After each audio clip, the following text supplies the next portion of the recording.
Hello and welcome. So I know a lot of people are just looking for me to draft the cube, and today I'm just going to give you a draft of the cube. Unfortunately, there's no gameplay because it's not a Magic Online, so there's no uh, legal way, I guess, for us to play it. I will be purchasing the cube on Magic Online and starting to run tournaments after my cube is on MTGO.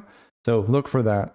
But for today, I'm just going to do a cube, and in particular, the goal behind this is I want to showcase drafting with an objective or like goal oriented drafting, where you're not just like looking at each pack isolated, you're planning ahead for what you're going to do later in the pack, later in the draft. Because in this cube in particular, you can get so rewarded for finding and drafting the open lane compared to like taking the best card in your pack right away.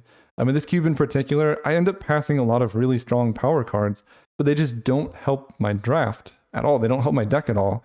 And as a side effect of that, like my overall deck is better, even though I'm missing some of these really strong power cards. I make up for it in other ways by just having a cohesive deck. So that's what I want to talk about is just finding the open lane, drafting the open lane, and planning your draft in a way so that you get paid off later rather than just going for a short-term gain of like, what is in my deck now? And the biggest thing to do is don't get married to your first, or even if you miss your first 5 picks, you have 45 picks in the draft. You only need like 27 playables. So even if you throw away the first 5 picks of the whole draft, you can still get a very functional and cohesive deck, even with that. So planning for the whole draft rather than just being concerned about your first couple of picks is really important in this cube. So I'm just going to do a draft. There won't be any games, but the draft is really sweet. So I'll see you guys there, and I'll be drafting this for real Magic Online May 4th through 11th. So check it out then. See you guys in the draft. All right, so we are here for the draft, and this is actually a pretty interesting opening pack. There's a lot of different directions we can go. So the thing that I like to do first is scan for what cards are probably going to come around. Like Glinthorn Buccaneer doesn't usually get taken that early. Dark Blast, so we can move into like Buccaneer Massive Death territory. We could take Force of Will, try and wheel like a Baleful Strike Spellstutter Sprite. There's a lot of blue cards here actually, so I'm probably just not going to mess with blue at all, and I might just take a Dark Blast. This card is a very good signal. It puts you into a direction. It's good repeatable removal. Master of Death is also interesting. It's a good one to have come around. I could also take Burst Lightning, right? There's only 2 red cards here, so that's a different direction. The benefit of like Master of Death in particular is it only goes in like one type of deck, but it's like fairly colorless, right? So you can play it in green discard, red discard, black discard, whereas Dark Blast is only good in the black deck. Yeah, you know what? I feel like the correct pick might be Burst Lightning, but I think both are fairly good.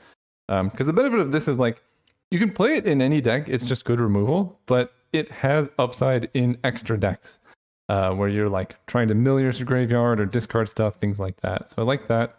Mishra's Bauble is a fairly safe pivot card. You can take this when you're not sure what archetype you're going to be in. It helps you hit Delirium for things. It's an artifact, you can draw cards. There's synergies with it, like the Welders. So if you end up like Dredge Welders, that's a good one. Path to Exile is the strongest removal spell here, although Grim Lavamancer is very good. Actually, in particular, partners well with Dark Blast, so that's a direction you could go. If we want to cut red, because I'm not seeing any black cards in this pack, and I don't think you take Asmarandus Canard, whatever this card is, that early. The other direction we could go is into like Mono Red Storm, like take Finale of Promise, try and wheel Increasing Vengeance. But I think I would rather get bonus round first. I don't know. If I had taken Burst Lightning first, then I just take Finale of Promise there, no problem. And we just get like, the benefit of Finale is it's just good card advantage. Like it plays out kind of like Divination a lot of the time, but with upside. And I like that a lot. Here we could take Priest of Forgotten Gods and try and move into Black Sacrifice. There's a lot of good fixing here too. I might just take Bloodstained Mire. We have Dark Blast, Mishra's Bauble, so black-red is a pretty good avenue to go down. There's Thrill of Possibility too, which is good with Dark Blast. I did just pass some good red cards for Red Storm, so I think I'm going to stay open and take the Fetch. There's a lot of fixing in that pack, and the information we gain from seeing what other people are taking is really useful when going forward, because we're not really committed to anything. And I tend to adopt this strategy of feel what's going on in the draft early. And then once you see a late pick that's really indicative of something, jump on it quick. Like maybe seeing brain freeze there could be a sign, but I tend to pick up the payoffs a lot slower than other things. Okay, well, there's a survival of the fittest 4th pick, so that's gotta be a sign. This card's absolutely phenomenal. And the card we're trying to wheel from this is Rotting Rats, Ignoble Hierarch, or maybe Savai Triumph. No, that's not in green. Jetmir's Garden, but Survival of the Fittest is a great card to have. It just, hopefully we can get that Master of Death to come around, move into a discard graveyard-based theme. I love Rotting Rats. And Dark Blast fits in that quite well. So we're looking for Hogak, Vengevine, Anger, and green-red dual land. So yeah, we actually really do want Jetmir's Garden or Savai Triumph to come around. There's Hogak. All right, well, ask and you shall receive. I take it early because Hogak I actually think is a pretty big signal for the archetype. So with every pack, you see the card you want now, and then the cards you want later. So like out of this pack, I would like Hogak, Carrion Feeder, Polluted Delta, Dragon's Rage Channeler, and maybe a Seasoned Pyromancer. These are 2 red cards. There's actually red is going open fairly late, so maybe we end up in red, but Hogak is just so strong, and I think it's a pretty huge signal for the archetype that I can't risk having it go around, because there's a lot of different decks you can play Seasoned Pyromancer, Dragon's Rage Channeler in. There's really only, 1 or 2 decks you can play Hogak in. There's our Faithless Looting. We have Survival of the Fittest. Do I need Faithless Looting? Or do I want to move more into like a green-black creature deck? Because Elvish Reclaimer is really good if we get like Bazaar of Baghdad. I can fetch that up. Diabolic Intent can help us find Survival of the Fittest or Hogak.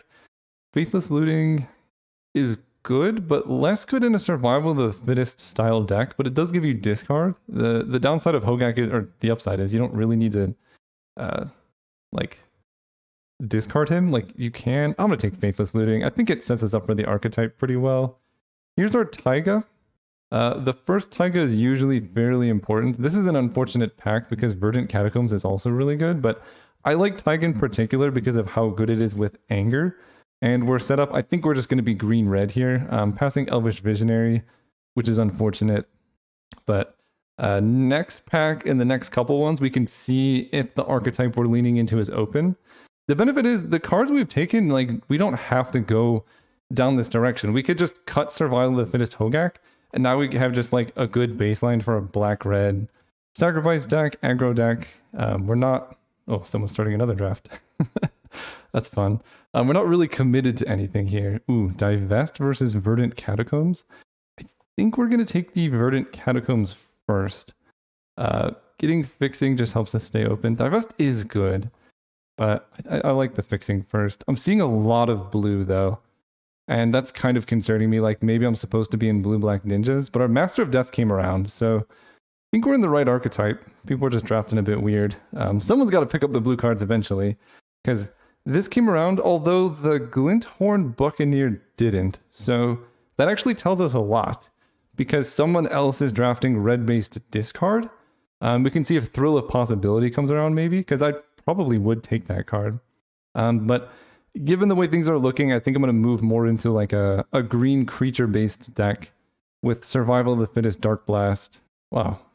Okay, so someone took Increasing Vengeance before Finale of Promise? That seems incorrect, but I'll take it, I guess. I'm going to pick up Grim Lavamancer. Normally I would like Firebolt in this position, but if you're like dredging Dark Blast, a turn 1 Grim Lavamancer can just be like infinite Firebolt. Like you could just keep throwing them out. Plus, it being a creature can help you cast Hogak if that matters. You can discard it to Survival of the Fittest. Things of that nature. Wow, Thrill of Possibility came around, as did Overgrown Tomb and Stomping Ground. I already have Taiga. I guess I take the first Overgrown Tomb here, because now I have both of my on-color dual lands. Yeah, the first on-color dual is so important. There's our Rotting Rats. Excellent. Yeah, so I think we're kind of set up to drop this really cool black-red discard deck. With Survival of the Fittest, I guess we're probably splashing. I did pass a fairly late Thrill of Possibility, but that's because someone took Glinthorn Buccaneer. Oh my gosh, wow. I guess I'll take a Seasoned Pyromancer here. That seems quite good for our deck. Wishclaw Talisman and Liliana's Standard Bearer are also good. So that's a great sign. In that pack, there are 3 cards that we could set up our deck to be good with. What is... All right. Late Unholy Heat gives us good removal. And we know our archetype is open, or at least our colors are open, because we got a late Rotting Rats, late Season Pyromancer. I'm not playing Squandered Resources, but we're basically using all of the rest of the picks from that pack, and that's great. Here we could take Bloodstained Mire is a good one. Vampiric Tutor is also kind of nice. Vampiric Tutor for Survival of the Fittest is pretty spicy in this deck, because we could just get Master of Death, Hogak. Yeah, I think this is probably the best pick. I like Bloodstained Mire, but we already have decent fixing. Hitting playables is important, and if we get Bazaar of Baghdad too, suddenly Vampiric Tutor becomes this insane card for our deck. Alright, in this pack, we have some options, and this is where you need... Oh, actually, no, I think it's pretty clearly a Birds of Paradise. Although, I have Taiga, Verdant Catacombs, Overgrown Tomb, so I could take that. Birds of Paradise is great. I'm trying to wield probably Ox of Agonas, although I don't actually have that much, like, way to fill the graveyard, so maybe Ox isn't what I want. Eliminate's pretty good. We have 2 removal spells right now. Dark Blast, Unholy Heat, Grim Lavamancer. So I think we're actually okay on removal. I'm just going to pick up the birds. Turn 1 birds into turn 2 survival discard is a really strong sequence. So just getting the mana creatures to help you accelerate that is good. Plus, green creatures to cast Hogak are always quite useful. So never upset about those. We have Cathartic Reunion, Badlands, Scrap Heap Scrounger is just a good one. I feel like this is going to be the time where I take another Badlands and then try and wheel one of these Cathartic Fire Temper Scrap Heap. I can also take Cathartic Reunion and then try and wheel a Scrap Heap, because I am going to need a certain amount of discard, and I think someone's cutting black. I only saw like Rotting Rats go late, so someone might be playing like mono black zombies, and then I'm leaning more into like the green red side of things. So actually, yeah, maybe I do take Cathartic Reunion. I could also just play it safe, take Retrofitter Foundry. I think that's also a fine option here. Rotting Rats, Seasoned Pyromancer, Master of Death. No, I'm going to take Cathartic Reunion. I think having a critical mass of discard is fairly important. Satyr Wayfinder, really good with Hogak, but worse in general. Marsh Flats can grab Overgrown Tomb, but not Taiga, so it doesn't really fix all of our colors. Here, I'm just deciding between Dark Confidant and Satyr Wayfinder. There's also so many Badlands and Blood Crypts going on in these last couple packs. But that means we're not going to see any going forward. Oh, I don't actually have one of those. Okay. Satyr Wayfinder is fairly good here, right? Like, we could just mill over a Hogak. It gives us a land. I do like Dark Confidant.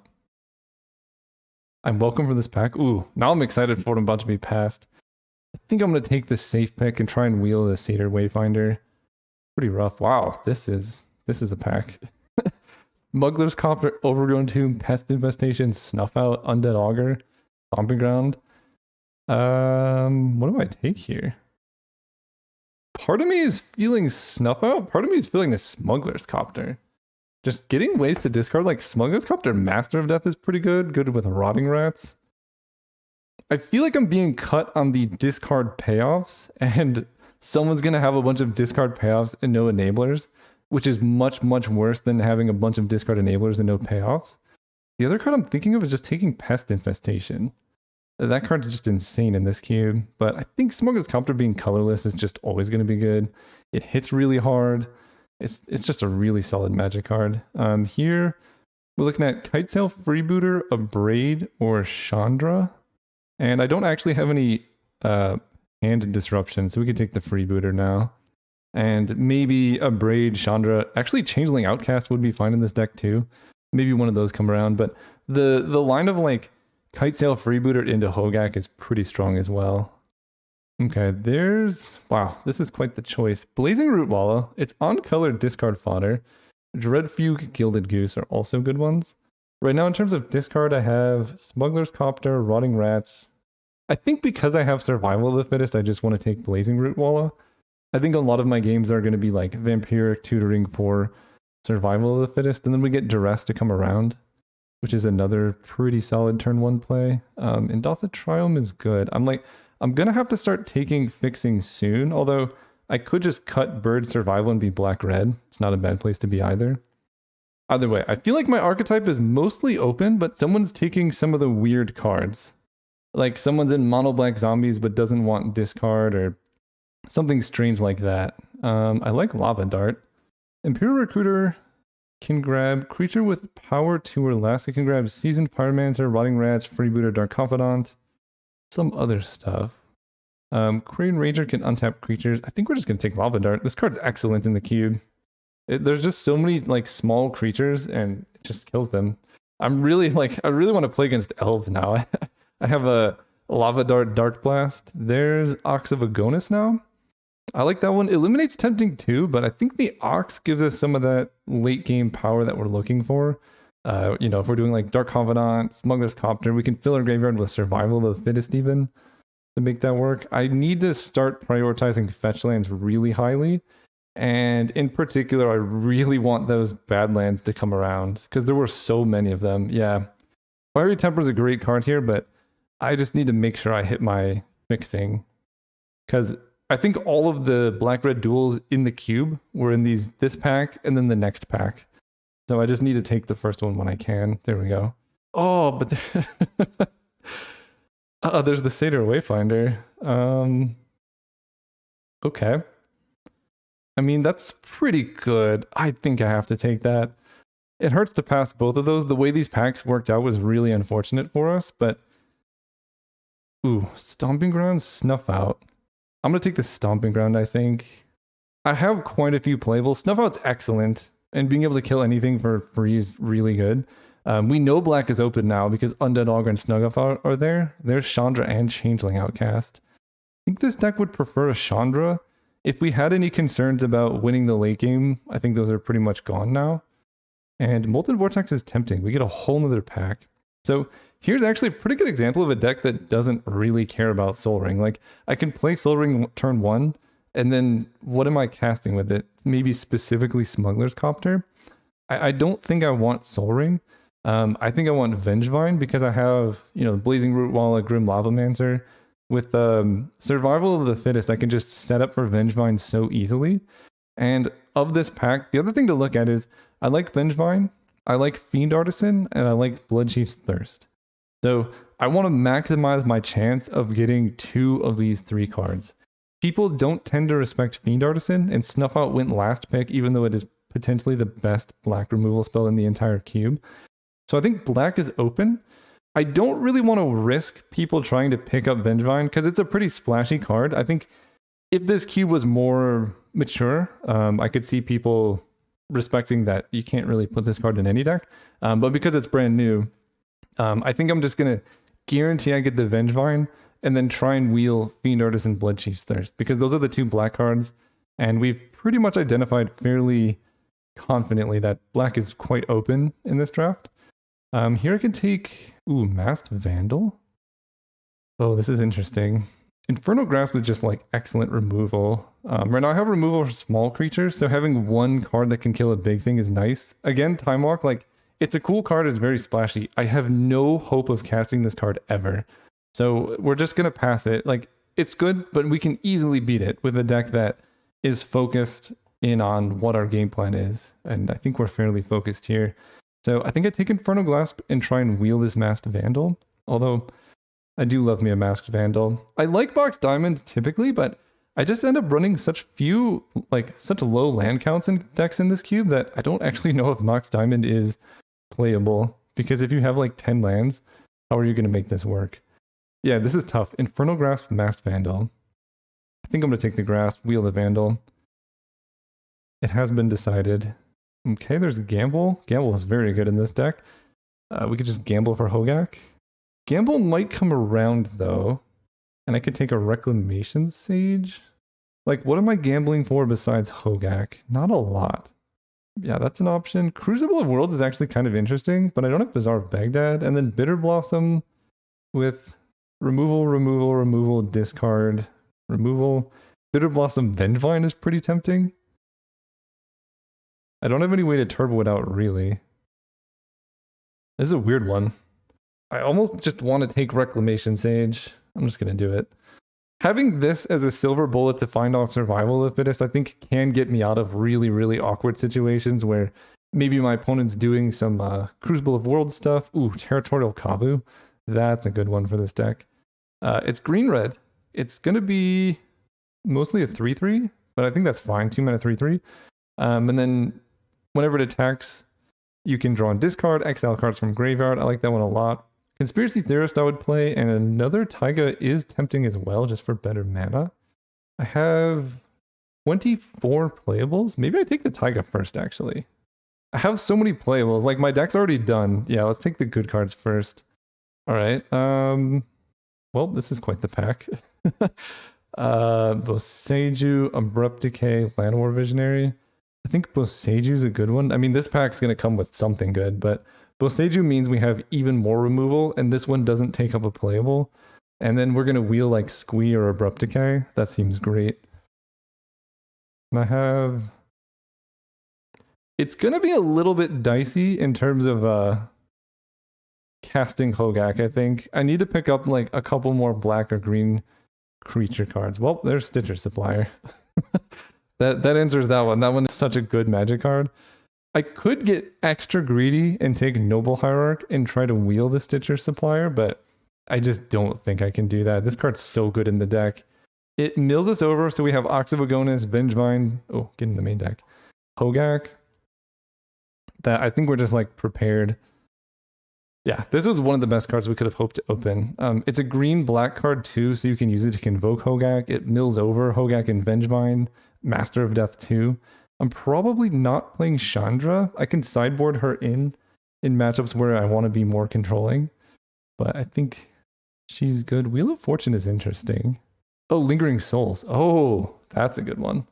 I don't have white, so I can't cast it on the front end. What do I have in terms of discard? Seeking Pyromancer, the Ox, Smuggler's Copter, Cathartic Reunion, Rotting Rats.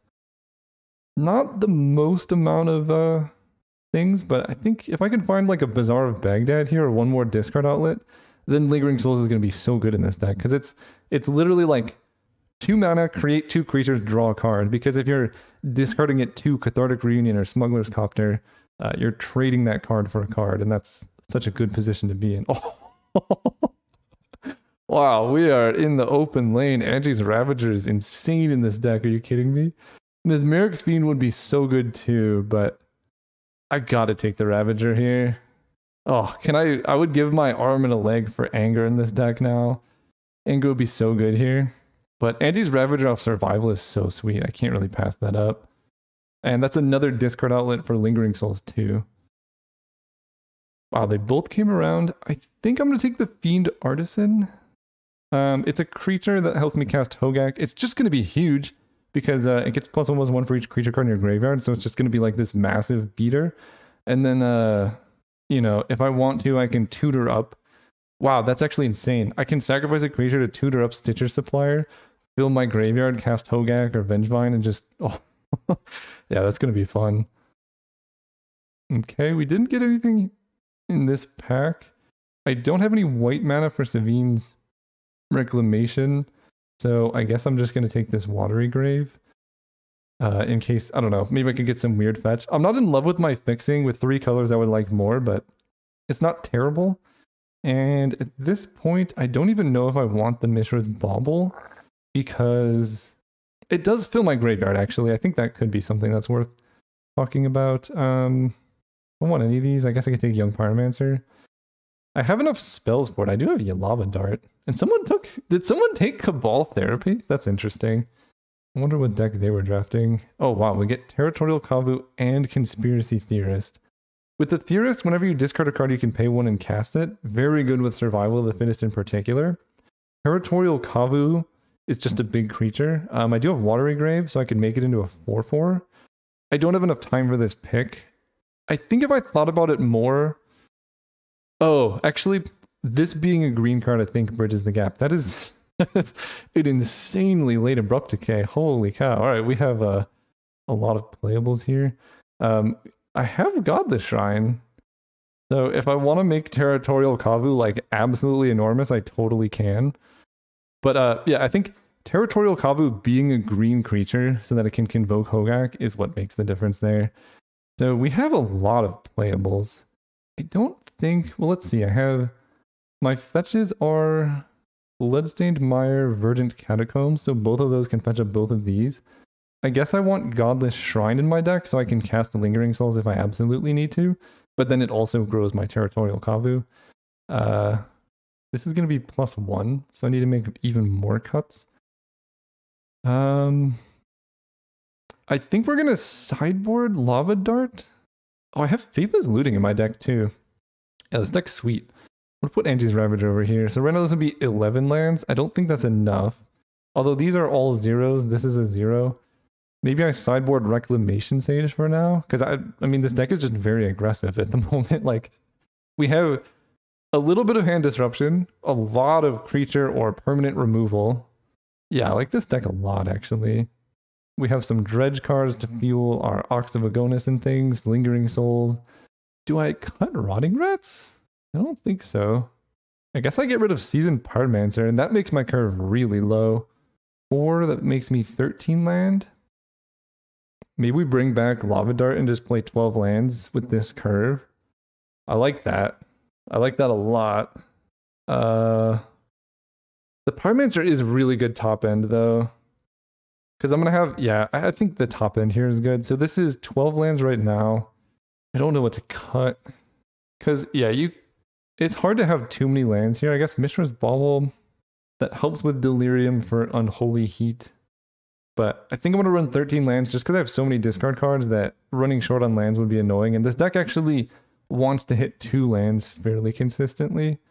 I think I do just cut the Seasoned Pyromancer and run 13 lands like this. This seems good to me. Because I could just discard all the extra lands and that's totally fine. All right, so that's the deck. That's a pretty good example of drafting this cube and a very sweet archetype. I cannot wait to be able to play these decks in person. Like, look at this deck. It is beyond good. We got all the removal. Abrupt Decay went insanely late.